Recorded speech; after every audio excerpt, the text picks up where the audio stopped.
جتنے بھی آئیڈیالوجیز یا مذاہب موجود ہیں، اگر ان سب کو گہرائی کے اندر پڑھیں اور سمجھیں تو ہمیں پتہ چلے گا کہ سب کے اندر ایک خدا کا تصور موجود ہے، جبکہ کچھ مذاہب کے مطابق انسان کی پیدائش اور ان کی موت کی ذمہ دار خدا جیسی کوئی طاقت نہیں، بلکہ یہ قدرتی عمل ہے اور انسان مرنے کے بعد بار بار پیدا ہو کر ایک چکر کو مکمل کرتا ہے اور پھر مکمل طور پر دنیا سے فنا ہو جاتا ہے، جیسے کہ آج کے ہندو مانتے ہیں۔ مگر یہ سب ان کی مذہبی کتابوں کے اندر کہیں پر نہیں لکھا ہے۔ اس کے علاوہ دنیا کے بڑے مذاہب کے اندر شرک کا تصور بھی موجود ہے، یعنی خدا موجود تو ہے مگر اس کی کوئی اولاد یعنی بیٹا اور بیٹی بھی موجود ہے،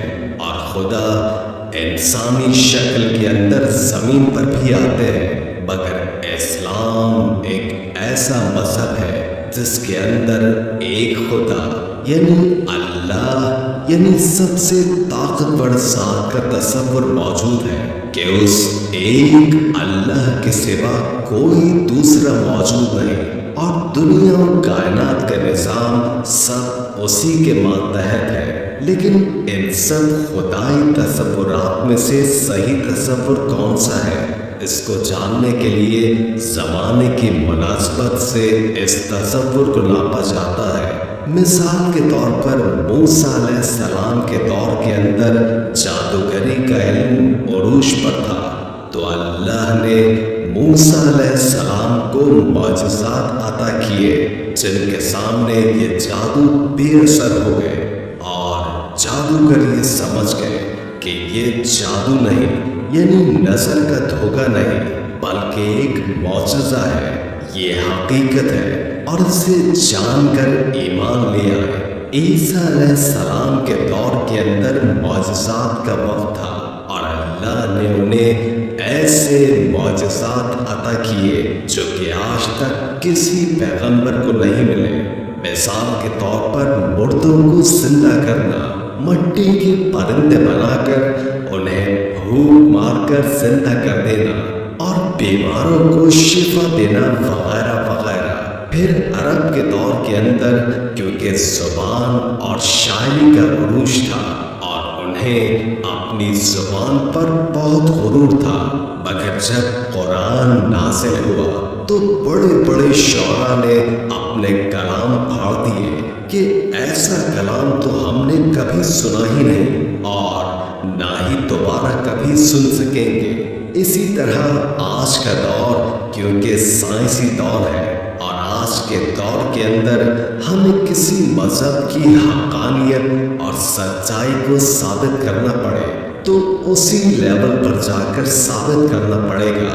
حالانکہ قرآن سائنس یعنی نشانیوں کی کتاب ہے، سائنس کی کتاب نہیں، لیکن پھر بھی اس کے اندر ایسے سائنسی حقائق موجود ہیں جو کہ آج سے 1400 سال پہلے کسی کے لیے یہ تصور کرنا بھی ممکن نہیں تھا۔ اگر اس کتاب کو اتارنے والا اللہ سب کچھ جانتا ہے، سب سے بڑا سوال جو کہ لوگ سائنسی طور پر جاننا چاہتے ہیں وہ یہ ہے کہ جس اللہ نے اتنی بڑی کائنات کو بنایا وہ کہاں پر ہے، وہ اللہ کون ہے؟